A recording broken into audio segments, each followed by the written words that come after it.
l'honneur de vous présenter une conférence sur l'astronomie qui sera donnée par M. Baïdi Demba Diop et en collaboration avec le club scientifique et environnemental. M. Baïdi Demba Diop, pour ceux qui ne le connaissent pas, il est professeur de SVT de formation et il a piqué le virus de l'astronomie et depuis il organise des conférences dans le domaine. M. Baïdi Demba Diop était professeur de SVT au lycée John Fitzgerald Kennedy de Dakar.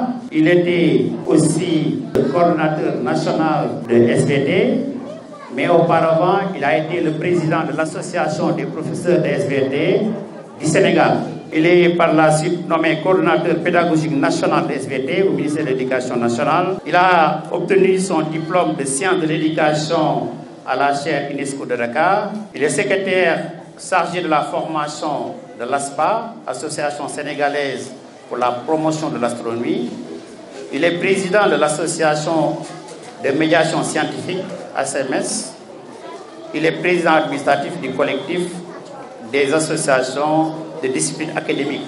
Je peux également ajouter qu'il a des connaissances en micro-jardinage et ce que nous déroulons aujourd'hui, c'est grâce à lui que nous l'avons eu en formation au Centre national d'horticulture de Cameroun. C'est grâce à lui. Et aujourd'hui,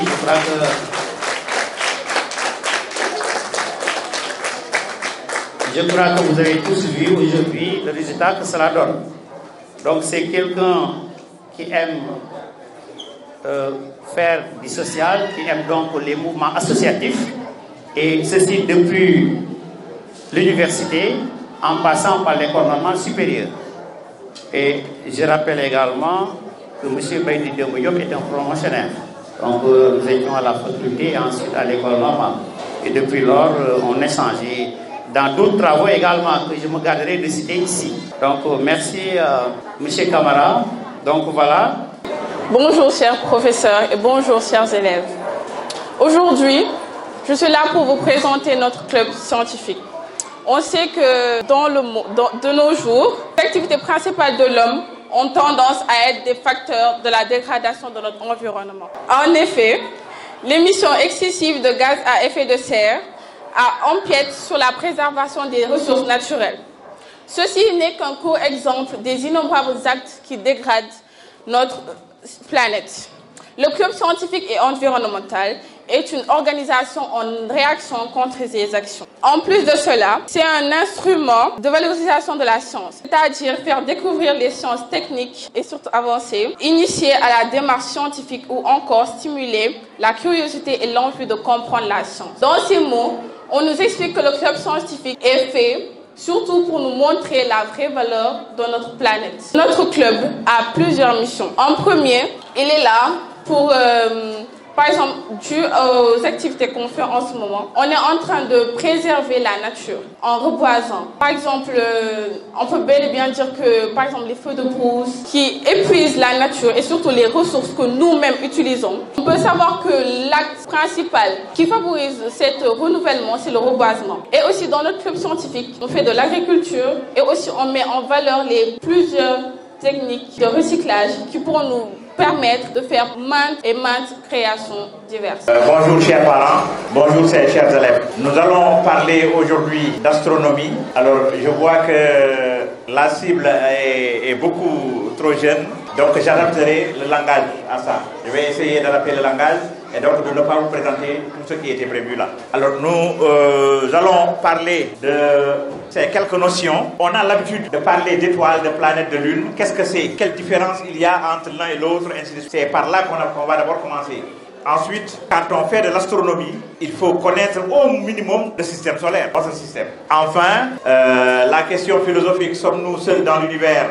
Je pourrais vous en faire l'économie, peut-être compte tenu de la cible. Et quelques exploits de l'homme dans le système solaire, si le temps nous permet, nous en parlerons aussi. Alors, pour commencer d'abord, Malik Ndiaye vous a déjà dit comment je m'appelais, c'est Baïdi Demba Diop. Et nous allons étudier l'univers, l'espace, et donc nous allons voyager un peu dans l'espace. Attachez bien vos ceintures. Est-ce que vous êtes prêts?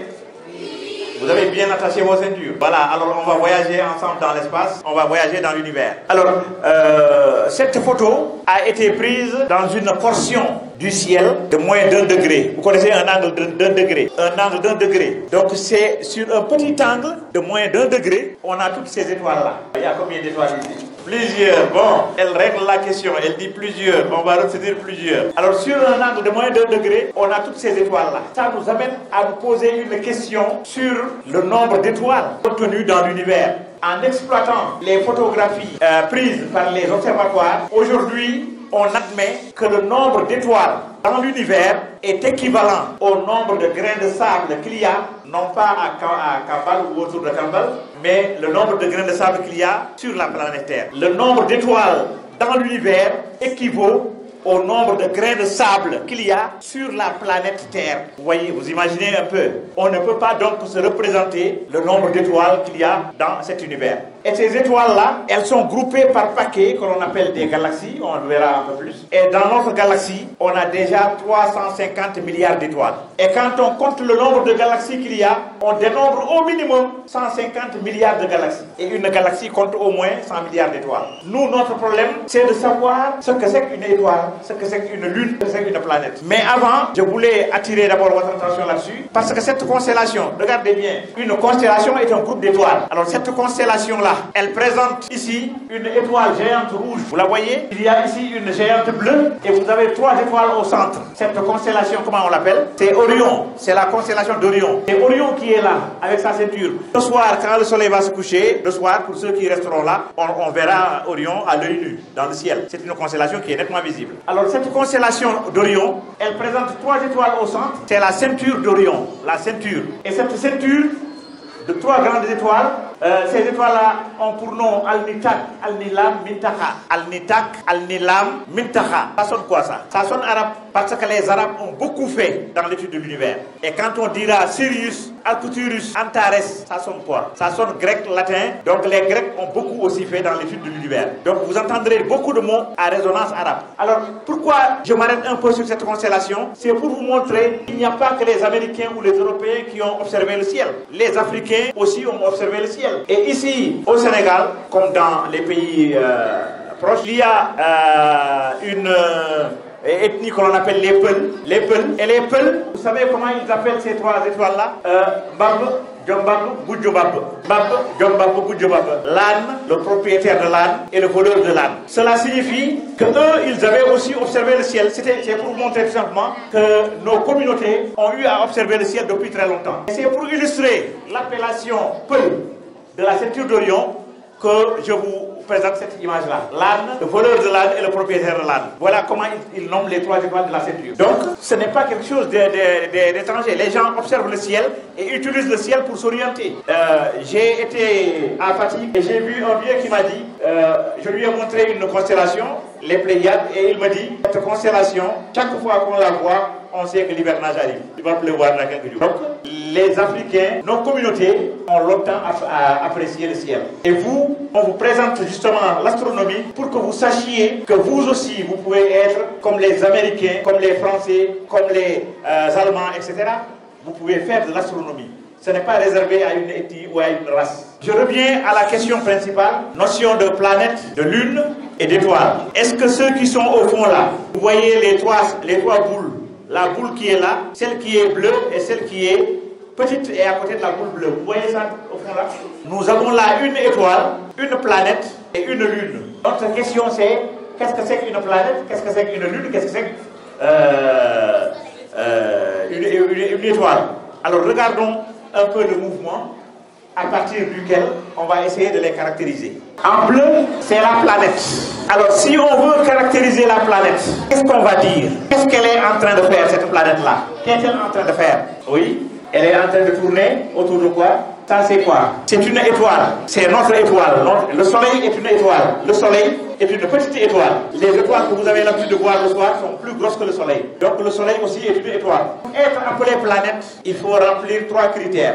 Le premier critère, c'est qu'il faut tourner autour d'une étoile. Le deuxième critère, quelle est sa forme? Globalement, quelle est sa forme? Arrondi, sphérique, d'accord. C'est une forme sphérique. Mettons arrondi pour être plus simple. Forme arrondie. Pour être appelée planète, il faut tourner autour d'une étoile, avoir une forme arrondie et ensuite regarder au voisinage de son orbite. Est-ce que vous voyez d'autres corps ici? Non. Qu'est-ce qu'il a fait? Il a absorbé tous les éléments qui devaient être à côté de lui ou il les a repoussés. C'est ce qu'on appelle nettoyer son environnement. Pour être appelé planète, il faut que le corps remplisse 3 critères. Tourner autour de l'étoile, avoir une forme arrondie et nettoyer son environnement. Tout corps qui remplit ces 3 critères est appelé planète. Tout corps qui ne remplit pas les 3 critères ne peut pas être appelé planète. Jusqu'en 2006, on comptait 9 planètes dans le système solaire. Et à partir de 2006, il y a eu un congrès qui a été convoqué, congrès des astronomes qui a été convoqué en Europe. Il y avait donc les Africains, les Européens, les Américains, etc. Il y avait tout le monde. Et au cours de ce congrès, on a donné la définition précise d'une planète. On s'est dit que si on ne fait pas attention, avec les moyens modernes, Malik Ndiaye peut décrire un astéroïde et l'appeler planète. Dans ce cas, on va passer de 9 planètes à 10 planètes. Et puis l'année suivante, Camara vient et décrit un astéroïde et l'appelle planète. On sera à 11 planètes. Alors il fallait arrêter la liste des planètes avec une certaine précision. On s'est dit donc, comme il faut définir la planète, donnons-en une définition consensuelle. Et par consensus, on s'est entendu sur les 3 critères. Pour qu'un corps soit appelé planète, il doit tourner autour de son étoile, avoir une forme arrondie et nettoyer son environnement. Et à partir de ce moment-là, on s'est rendu compte que sur les 9 planètes qui existaient, il y en a une qui ne remplit pas les 3 critères. Quelle est cette planète? Une planète qui ne remplissait plus les critères, oui. Le gosse qui est debout là. Non, la Lune n'est pas une planète. C'est Pluton, très bien. C'est Pluton, très bien, voilà. Alors, on avait 9 planètes. Comme on a défini la planète comme étant un corps qui remplit les 3 critères, on s'est rendu compte que Pluton ne remplit pas les 3 critères. Pluton tourne autour du Soleil, Pluton remplit un critère.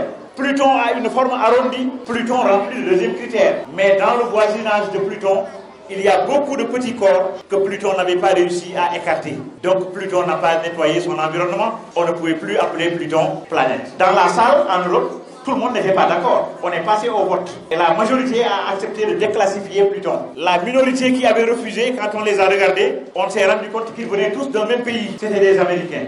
Ils étaient tous des Américains. Et pourquoi les Américains ne voulaient-ils pas déclassifier Pluton? C'est parce que c'est un Américain qui a découvert Pluton. C'est un Américain qui a découvert Pluton. Et c'est la seule planète que les Américains avaient découvert. Donc ils se sont accrochés, mais ils ont été minorisés. Finalement, ils ont accepté que Pluton soit déclassifié. Mais aujourd'hui, on s'est dit que tous les corps, on s'est dit donc que il y a les astéroïdes, il y a les planètes. Et tous les corps qui remplissent 2 critères, on va leur donner un nom. Ce sont des planètes naines. Des planètes naines. N signifie petit. N-A-I-N-E. Naines. Petit. Donc ce sont des planètes petites. Il y a donc les planètes. Il y en a 8 dans le système solaire maintenant. Il y a les planètes naines et il y a les astéroïdes. Vous comprenez pourquoi on a enlevé Pluton des planètes. Qu'est-ce qu'une lune? Une lune est un corps qui orbite autour d'une planète, qui tourne autour d'une planète et qui est entraîné par le mouvement de la planète. Et qu'est-ce qu'une étoile? Une étoile est constituée de gaz. C'est une boule de gaz. Et quel est le gaz principal de l'étoile? C'est l'hydrogène. Le gaz principal d'une étoile, c'est l'hydrogène. Et il y a des réactions qui se produisent entre les atomes d'hydrogène, entre les noyaux d'hydrogène, qui provoquent la transformation de l'hydrogène en hélium. Ce sont ces réactions thermonucléaires-là qui entraînent la production de lumière et la production de chaleur. L'étoile produit sa propre lumière, l'étoile produit sa propre chaleur. Attention, si on voulait remplir le Soleil, avec des objets qui ont la taille de la planète Terre, vous me suivez? On veut remplir le Soleil avec des objets qui ont chacun la taille de la planète Terre. Il faudrait mettre dans ce cas-là, dans le Soleil, 1 million de terres pour remplir le Soleil. Il faudrait 1 million de planètes Terre pour remplir le Soleil. Vous voyez combien le Soleil est grand par rapport à la Terre. Et pourtant, je l'ai appelé petite étoile, une petite étoile. Parce qu'on voit des étoiles qui font 800 fois la taille du Soleil, 500 fois la taille du Soleil, etc. Les étoiles sont de grosses pointures, de gros objets. Alors que les planètes sont des objets très petits par rapport aux étoiles. Donc, le Soleil, notre étoile, fait 1 million de fois notre planète Terre. Si vous avez compris que les étoiles sont des boules de feu, que les planètes tournent autour des étoiles, que les lunes tournent autour des planètes, c'est déjà quelque chose qui vous permet de distinguer les trois. Alors ça, c'est notre galaxie, la Voie lactée. Je vous ai dit qu'il y a un nombre d'étoiles équivalent au nombre de grains de sable sur la planète Terre. Ces étoiles sont groupées en galaxies et on compte au minimum 150 milliards de galaxies. Et une galaxie compte au minimum 100 milliards d'étoiles. Ça, c'est notre galaxie, la Voie lactée. Elle compte 350 milliards d'étoiles. Et parmi ces 350 milliards d'étoiles, il y en a une petite que nous avons appelée le Soleil. Autour du Soleil tournent quelques planètes et nous avons appelé cela le système solaire. Et ce système solaire, on va en parler. Voilà un système solaire qui vous est présenté. De quoi est-il constitué? Il est constitué du Soleil et des planètes qui tournent autour du Soleil, plus aussi d'autres roches qui forment ici la ceinture des astéroïdes, plus aussi d'autres roches ici qui forment la ceinture de Kuiper. La question c'est, connaissez-vous des noms de planètes? Donnez-moi des noms de planètes. Oui. La planète Mars. Mars, ça fait une planète, il reste 7 planètes. La planète Jupiter. Jupiter, ça fait 2. Saturne, ça fait 3. Allez-y. Pluton n'est pas une planète, c'est une planète même. Neptune, oui, ça fait 4. Uranus, ça fait 5. Mercure, ça fait 6. Il vous reste 2 planètes et ce sont ces 2 planètes qui devraient faire l'objet de l'idée. Oui, derrière. Allez-y. Vénus, il reste une planète. La Terre, parce que c'est par là qu'il fallait commencer même. Hein? Il ne fallait pas oublier notre planète. Elle est tellement belle, notre planète-là, qu'il fallait commencer même par elle. Hein? Alors, voilà donc les planètes du système solaire. Vous les avez citées dans le désordre. Est-ce que vous connaissez les noms de ces planètes depuis la planète la plus proche du Soleil jusqu'à la planète la plus éloignée du Soleil? Est-ce que vous les connaissez? Qui connaît? Oui, toi. Mani, donne-lui le micro. Tu connais?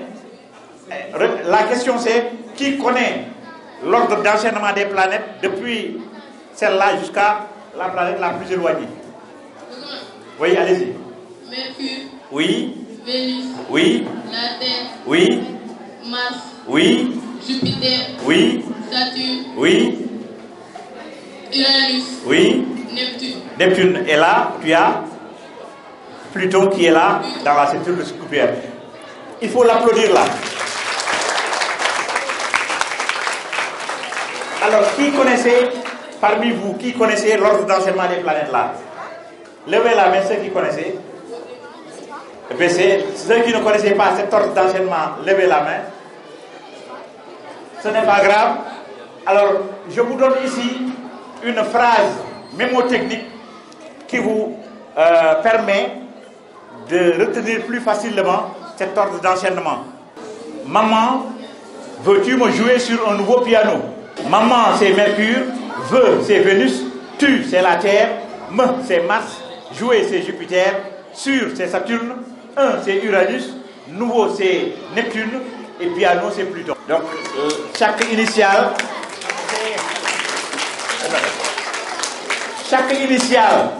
d'un mot vous renvoie à l'initiale de la planète. Je vous mets ça là, sur cette diapo là. Mercure, maman, veut, Vénus, etc. Vous voyez jusqu'à la fin. Donc si vous retenez la phrase mémotechnique, elle vous permet de retrouver un peu l'ordre d'enchaînement des planètes. C'est bon? Il y a d'autres phrases mémotechniques que l'on peut aussi présenter. Regardez là. Mon vieux, tu me jettes sur une nouvelle planète. Mon vieux, tu me jettes sur une nouvelle planète. Vous avez Mercure, Vénus, Terre, Mars, Jupiter, Saturne, Uranus, Neptune, Pluton. Mélanie, vous tombez mal, je suis un navet pourri. Me voici tout mouillé, je suis un nageur professionnel. Ou bien me voici tout mouillé, je suis un nageur passionné. Ou bien me voici tout mouillé, je suis un nageur pressé. Tout ça, ce sont des phrases mémotechniques qui vous permettent de retrouver l'ordre d'enchaînement des planètes. Si vous en retenez une, ça peut vous permettre de retrouver l'ordre d'enchaînement des planètes, depuis la planète la plus proche du Soleil jusqu'à la planète la plus éloignée du Soleil.